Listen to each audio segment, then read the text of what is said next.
कैसे हैं आप सभी लोग। एक बार फिर से स्वागत है आपका हमारे YouTube channel study with Yogesh में। आज आपका पॉलिटी का नेक्स्ट टॉपिक है भाषाई अल्पसंख्यकों हेतु विशेष अधिकारी, यानी एक स्पेशल कमिश्नर या एक स्पेशल मतलब ऑफिसर्स को जो लैंग्वेज के अकॉर्डिंग जो माइनॉरिटीज है यानी भाषाई अल्पसंख्यक हैं उनके लिए। ठीक है, तो हम दो टॉपिक आज कवर करेंगे, एक अटॉर्नी जनरल ऑफ इंडिया करेंगे, दूसरा हम भाषाई अल्पसंख्यक वर्ग के लिए विशेष अधिकारी। ठीक है, तो हेडिंग लिखो आप लोग, भाषाई अल्पसंख्यक हेतु माइनॉरिटी। ठीक है, अल्पसंख्यक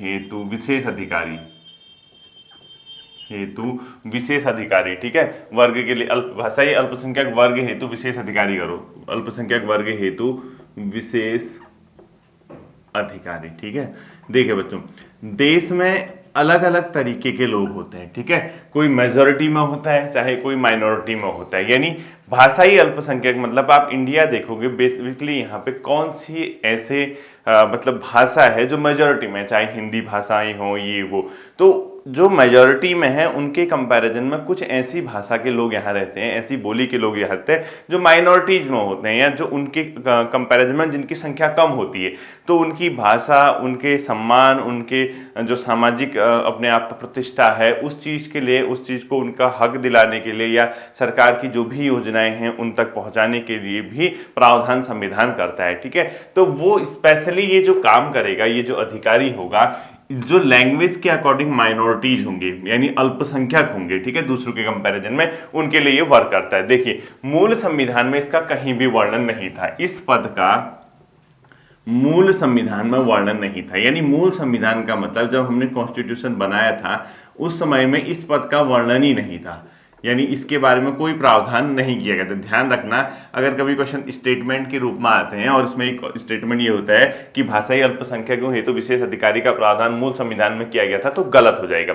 बाद में क्या हुआ, एक राज्य पुनर्गठन आयोग बना था, आपको ध्यान होगा, फजल अली की अध्यक्षता में 1953 में गठित किया गया था। 1955 में उसने रिपोर्ट दी, उसके बाद संसद ने एक अधिनियम लाया, राज्य पुनर्गठन अधिनियम 1956, ये सब आप जानते हैं। ठीक है, यानी एक आयोग बना था जिसका नाम था राज्य पुनर्गठन। भारत में बहुत लंबे समय से भाषाई आधार पर राज्यों के गठन की मांग चल रही थी। ठीक है, और इसकी जड़ बहुत पुरानी थी, क्योंकि स्वतंत्रता संग्राम के दौरान भी हमारे राष्ट्रीय नेताओं ने ये बात भी लेके आए थे कि हम स्वतंत्र हो जाएंगे तो कई राज्यों का गठन हम भाषा के आधार पर करने पे विचार कर सकते हैं। तो कई राज्यों ने, जैसे तमिल के, साउथ के हैं, या अपने आप में जो नॉर्थ ईस्टर्न हो गए, या अपने आप में कोई नॉर्दर्न स्टेट हो गए, भाषा के आधार पर, जैसे स्पेशली ये मूवमेंट तेज हुआ था साउथ इंडिया में, ठीक है, दक्षिणी भारत में, तो भाषाई आधार पर राज्यों के गठन की मांग चल ही रही थी। उसी बीच क्या हुआ, 1953 में गवर्नमेंट ने क्या किया, जिस समय राज्य पुनर्गठन आयोग का गठन किया गया था, उसी ने भाषाई अल्पसंख्यक हेतु विशेष अधिकारी का क्या किया था, सिफारिश। ठीक है, लिखो,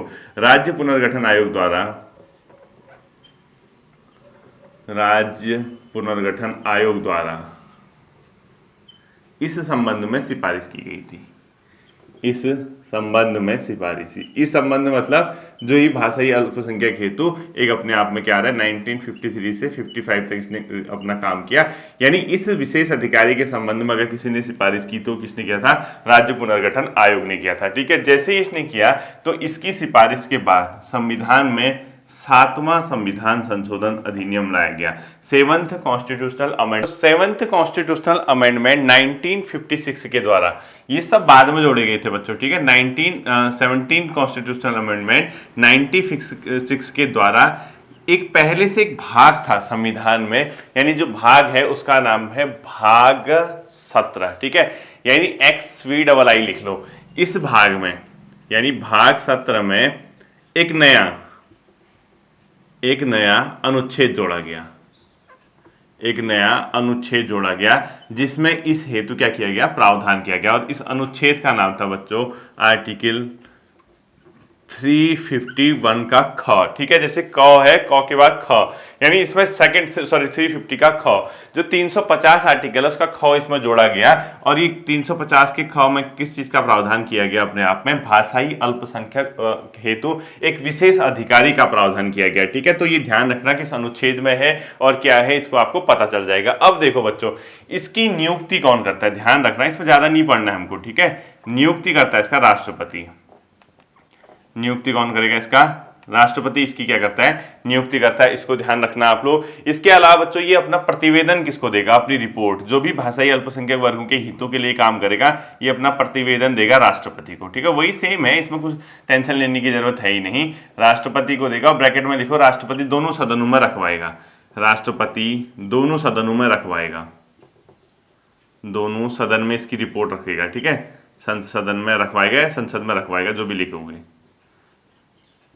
रखवाएगा, ठीक है। बाई चांस अगर ये प्रतिवेदन किसी राज्य से संबंधित हो तो ये राज्य को भेज देंगे, ठीक है, ऐसे लिख दो, यदि राज्य से संबंधित तो राज्य को भेज देंगे, यदि राज्य से संबंधित तो इसे संबंधित राज्य को भेज देंगे, तो इसे संबंधित राज्य को भेज देंगे, ठीक है, संबंधित राज्य को भेज दिया जाएगा, इसको ध्यान रखना आप लोग, संबंधित राज्य को भेज दिया जाएगा, इस प्रकार से इसको ध्यान में आप लोग रखोगे, ठीक है।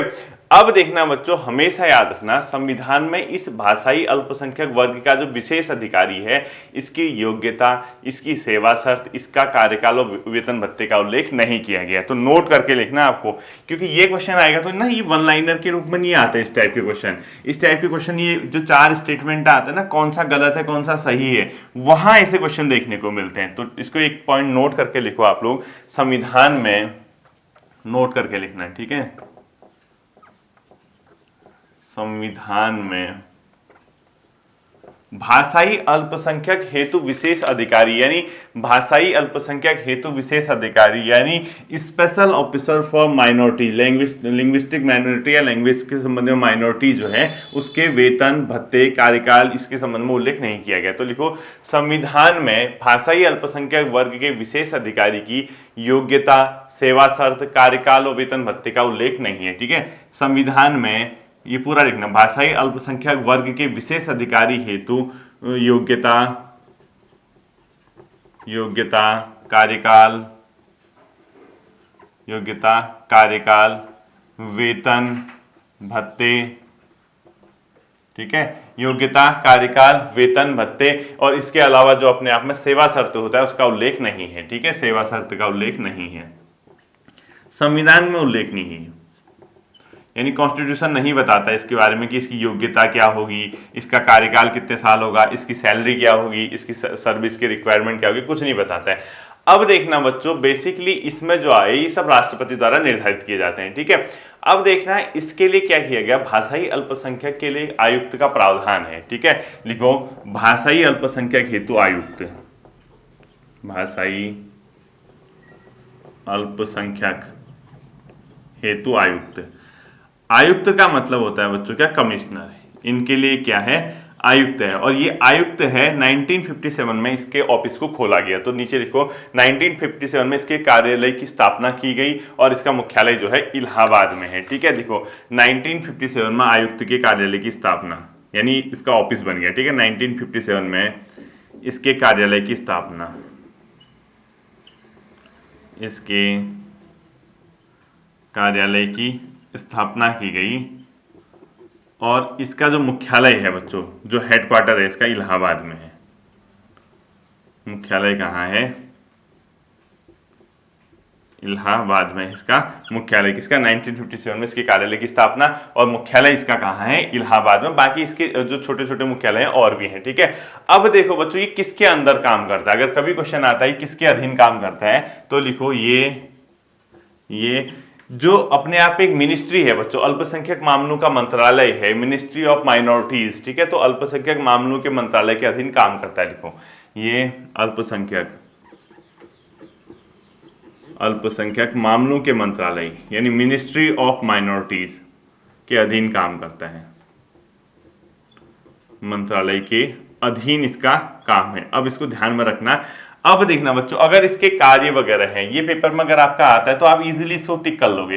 नॉर्मल सा है, जैसा आपने SC ST के लिए पढ़ा ना वैसा ही इनके लिए, लेकिन ये सिर्फ भाषाई अल्पसंख्यक लग जाएगा उसके आगे। जैसे भाषाई अल्पसंख्यक हेतु भारत सरकार या राज्य सरकार द्वारा बनाई जा रही योजनाओं के संबंध में उनको सिफारिश कर देना कि ये क्या उनके लिए जो योजनाएं बनाई जा रही है उनको सही तरीके से लागू हो पा रही नहीं, उसके सिफारिश करना, या भाषाई अल्पसंख्यक वर्ग जो है उसका कोई शोषण तो नहीं कर रहा, उसके खिलाफ अपने आप में उसको मतलब समन भेजना, ये सब चीजें होती है। ठीक है, यानी कहीं ना कहीं संविधान में भाषाई अल्पसंख्यक वर्ग के हितों के संरक्षण के लिए, उनके सामाजिक आर्थिक विकास के लिए, राष्ट्रपति द्वारा सौंपे जाने वाले ऐसे कृत या कार्यों के लिए जो भाषाई अल्पसंख्यक वर्गों के उत्थान से संबंधित हो, या सरकार के द्वारा कोई ऐसा कार्य इनको अगर दिया जाता है जिससे भाषाई अल्पसंख्यक वर्गों का हित हो, उनके संबंध में कार्य करता है, तो उसको लिखने की जरूरत नहीं है, कॉमन सेंस है भाई। अगर पद ही वो है तो काम क्या करेगा। ठीक है, दूसरा इसी में हेडिंग लिखो बच्चों आप लोग, भारत के महान्यायवादी, अटॉर्नी जनरल ऑफ इंडिया। ठीक है, छोटी सी वीडियो है आज, भारत के महान्यायवादी लिखो, सेकंड हेडिंग आप लोग, भारत के महान्यायवादी, भारत के महान्यायवादी, अटॉर्नी जनरल ऑफ इंडिया। ठीक है, अटॉर्नी जनरल ऑफ इंडिया, एजी लिखा है, CAG मत पढ़ देना इसको, एजी लिखा है, एजी महान्यायवादी, अटॉर्नी जनरल ऑफ इंडिया। देखो भारतीय संविधान के अनुच्छेद 76 में, भारतीय संविधान के अनुच्छेद 76 में भारत के महान्यायवादी का प्रावधान है। ठीक है, भारत के महान्यायवादी का प्रावधान है, यानी अगर कभी क्वेश्चन आता है कौन सा अनुच्छेद भारत के महान्यायवादी का प्रावधान करता है, तो आर्टिकल 76 होगा। ठीक है, ये होता कौन है बच्चों, भारत सरकार का सर्वोच्च कानूनी अधिकारी, भारत सरकार का सर्वोच्च कानूनी अधिकारी, यानी एक प्रकार के सबसे बड़ा वकील। ठीक है, भारत सरकार का सबसे बड़ा अगर कानूनी अधिकारी कौन है पूछता है तो हो जाएगा महान्यायवादी, यानी कहने का मतलब है सरकार का वकील है, सबसे बड़ा वकील है सरकार का, सर्वोच्च कानूनी अधिकारी जो भारत सरकार को विधिक राय देता है, लीगल एडवाइस देता है, या अपने आप पर भारत सरकार के मामले जो कोर्ट में होते हैं उनकी सुनवाई में प्रतिभाग करता है। तो भारत सरकार का सबसे बड़ा अगर सर्वोच्च कानूनी अधिकारी पूछता है तो महान्यायवादी होगा। ठीक है, अब देखना बच्चों इसकी नियुक्ति कौन करता है, इसकी नियुक्ति की जाती है, याद रखना, राष्ट्रपति के द्वारा, और इसका कार्यकाल जो होता है वो राष्ट्रपति के प्रसाद पर्यंत रहता है। ठीक है, नियुक्ति इसकी किसके द्वारा की जाती है, राष्ट्रपति के द्वारा, और इसका जो कार्यकाल है यानी कब तक ये कार्यकाल होगा, याद रखना, राष्ट्रपति के प्रसाद पर्यंत। ठीक है, यानी राष्ट्रपति जब तक चाहे तब तक ये पद पे बैठे रह सकते हैं, यानी राष्ट्रपति के प्रसाद पर्यंत, कहने का मतलब है राष्ट्रपति का प्रसार है इसके ऊपर, जब तक राष्ट्रपति को लगे कि इस बंदे को बैठना चाहिए पद पे बैठेगा। अगर कभी क्वेश्चन आता है कि महान्यायवादी का कार्यकाल कितना होता है, 5 वर्ष, 6 वर्ष, राष्ट्रपति के प्रसाद पर्यंत, इनमें से कोई नहीं, तो राष्ट्रपति के प्रसाद पर्यंत लिखना, क्योंकि वहां कोई भी वर्णन नहीं है संविधान में कि इसका 5 साल होगा, 3 साल होगा, 6 साल होगा, कुछ वर्णन नहीं है। राष्ट्रपति जब तक चाहे तो 1 साल तक, चाहे तो 2 साल तक, चाहे 3 साल, चाहे 5 साल, सरकार कहेगी इसको बनाओ तो राष्ट्रपति नियुक्त कर देगा। जनरली होता क्या है, जैसे मंत्रिमंडल त्यागपत्र देता है या सरकार गिर जाती है, इसको भी हटा दिया जाता है, सामान्यतः ऐसा होता है, कोई लिखा नहीं है बट सामान्यतः वो होता है। ठीक है, अब देखना बच्चों, इसका जो त्यागपत्र है और इसके जो पारिश्रमिक होते हैं वो राष्ट्रपति द्वारा निर्धारित होते हैं। ठीक है, यानी ये त्यागपत्र किसको देगा, रिजाइन किसको देगा अपना, अगर इसको पद से हटना है तो राष्ट्रपति को ही अपना त्यागपत्र देगा, और इसका जो पारिश्रमिक होता है, इसकी वेतन, सैलरी, वो सब राष्ट्रपति द्वारा निर्धारित होते हैं। ठीक है, पारिश्रमिक किसके द्वारा निर्धारित होगा, राष्ट्रपति द्वारा तय किया जाएगा, राष्ट्रपति द्वारा तय किया जाता है कि इसको वेतन वगैरह क्या मिलेगा, ये सब राष्ट्रपति के द्वारा तय किया जाता है। ठीक है, अब देखना बच्चों इसकी योग्यता क्या है, अगर इसके पद पे बैठने की योग्यता आती है, सुप्रीम कोर्ट के न्यायाधीश बनने की योग्यता, सुप्रीम कोर्ट के यानी उच्चतम न्यायालय के न्यायाधीश के समान इसकी योग्यता, के समान योग्यता। अब आप कहोगे सर ये क्या बात हुई, अब हमें तो वो पता नहीं, मैं बता रहा ना, या लिखो भारत का नागरिक होगा वो तो पता ही होगा, इसने क्या क्या होना चाहिए बच्चों, किसी हाईकोर्ट में, इस जो हाईकोर्ट होते हैं ना, ये तो उच्चतम न्यायालय, सुप्रीम कोर्ट, हाईकोर्ट में ये 5 साल न्यायाधीश रहा हो, जज रहा हो, या 10 साल वहां वकील रहा हो। ठीक है, या लिखो हाईकोर्ट में 5 साल न्यायाधीश ऑब्लिक 10 साल वकील, वकालत। ठीक है, 10 साल इसने वकालत की हो तो बन सकता है, इन दोनों में जो भी हो। बाकी राष्ट्रपति को लगे कि हाँ ये न्यायिक मामले से संबंधित है, इसको बनाना चाहिए, ठीक है, इसको ध्यान रखना। अब देखना बच्चों इसकी कार्य व शक्तियां क्या होती हैं, आखिर ये काम क्या करेगा, इसकी बेसिकली शक्तियां और कार्य क्या होते हैं, इसको भी आप लोग एक बार सुन लो, ठीक है। देखो ये क्या कार्य करता है बच्चों अपने आप में, जैसे भारत सरकार को विधि सलाह देता है। राष्ट्रपति अगर कोई काम सौंपे तो भारत सरकार को लिखो विधि सलाह, भारत सरकार को विधि सलाह देता है, यानी लीगल एडवाइस, ठीक है, विधि सलाह देगा जो इसको राष्ट्रपति सौंपेगा। पहले तो लिखो राष्ट्रपति जो इसको सौंपे, कोई भी ऐसा कार्य जो राष्ट्रपति इसको सौंपता है उस आधार पे भारत सरकार को क्या कर सकता है, विधि की सलाह दे सकता है। दूसरा, संविधान और राष्ट्रपति द्वारा सौंपे गए कोई भी विधिक कार्य बेसिकली इसको कार्य करने होते हैं, ठीक है। अब देखना बच्चों जो अटॉर्नी जनरल होता है ना, ये भारत सरकार से संबंधित मामलों में कोई भी भारत सरकार का मामला है उस मामले में सुप्रीम कोर्ट में भारत सरकार की ओर से पेश होता है। इसके अलावा अनुच्छेद 143 में 143 के तहत क्या होता है, जो राष्ट्रपति के द्वारा उच्चतम न्यायालय में भारत सरकार का प्रतिनिधित्व करवाता है और सुप्रीम कोर्ट में भारत सरकार से संबंधित मामले में सुनवाई का इसको अधिकार है। तो एक नोट करके लिखो आप लोग, भारत सरकार से संबंधित मामलों में सुप्रीम कोर्ट में भारत सरकार की ओर से पेश होता है, ठीक है। लिखो भारत सरकार से संबंधित मामलों में, स्टेट नहीं कहा मैंने, ठीक है, सिर्फ भारत सरकार का सुप्रीम कोर्ट में पेश, सुप्रीम कोर्ट में पेश होता है, कॉमा अनुच्छेद 143 आर्टिकल 143, इस आर्टिकल 143 के तहत क्या करता है बच्चों, राष्ट्रपति के द्वारा उच्चतम न्यायालय यानी सुप्रीम कोर्ट में भारत सरकार का प्रतिनिधित्व, ठीक है, लिखो के तहत राष्ट्रपति द्वारा इसको सुप्रीम कोर्ट में, सुप्रीम कोर्ट यानी उच्चतम न्यायालय में भारत सरकार का प्रतिनिधित्व करता है, ठीक है।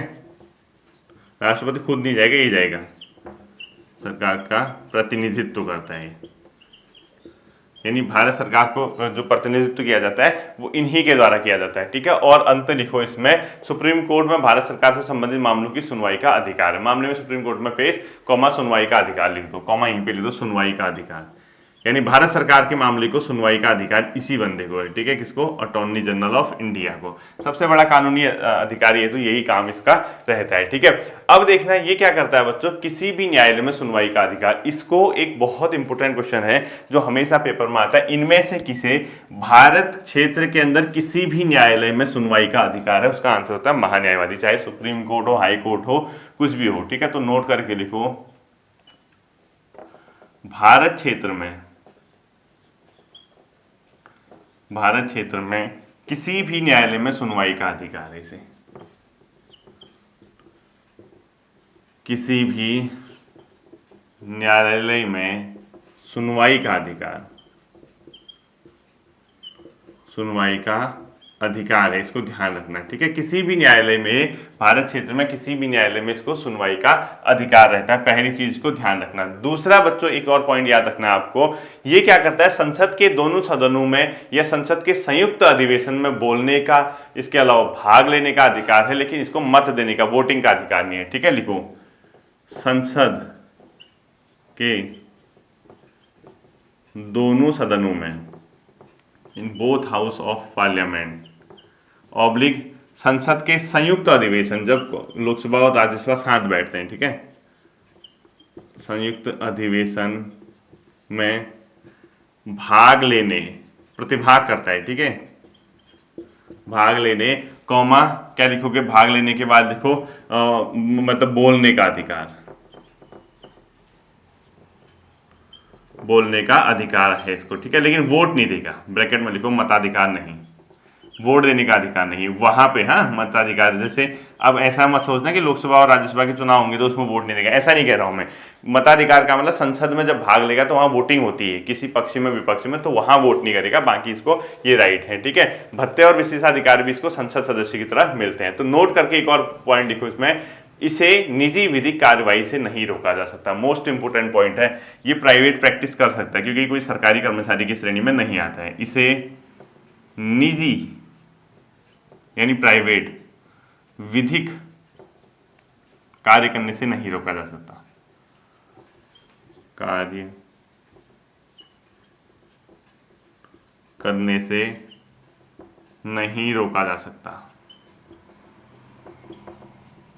नहीं रोका जा सकता। ठीक है, आपने जो मताधिकार नहीं लिखा ना, एक ब्रैकेट में और लिखो, संसद सदस्य की तरह इसे पूरा लिखना, संसद सदस्य की तरह इसे भत्ते व विशेषाधिकार प्राप्त हैं। संसद सदस्य की तरह इसे विशेषाधिकार, संसद सदस्य की तरह इसे भत्ते व विशेषाधिकार प्राप्त है। ठीक है, सैलरी नहीं कहा मैंने, सिर्फ अलाउंसेस कहा है। ठीक है, ये नहीं रोका जा सकता। और लास्ट लिखो बच्चों, ये भारत सरकार के खिलाफ वकालत नहीं कर सकता, मतलब कोई बिना सरकार की परमिशन के किसी प्राइवेट कंपनी में जाके निदेशक बोर्ड में या किसी कंपनी में निदेशक बोर्ड में शामिल हो जाए, या सरकार के से बिना परमिशन लिए सरकार के खिलाफ कुछ बोले कोर्ट में जाके, ऐसा नहीं कर सकता है। बेसिकली आपका महान्यायवादी से इतना ही आपको ध्यान रखना। छोटा टॉपिक था, थोड़ा अर्जेंटली आज जल्दी ऑफिस जाना है, इसलिए आप लोगों को थोड़ा सा छोटा टॉपिक आपको मिला।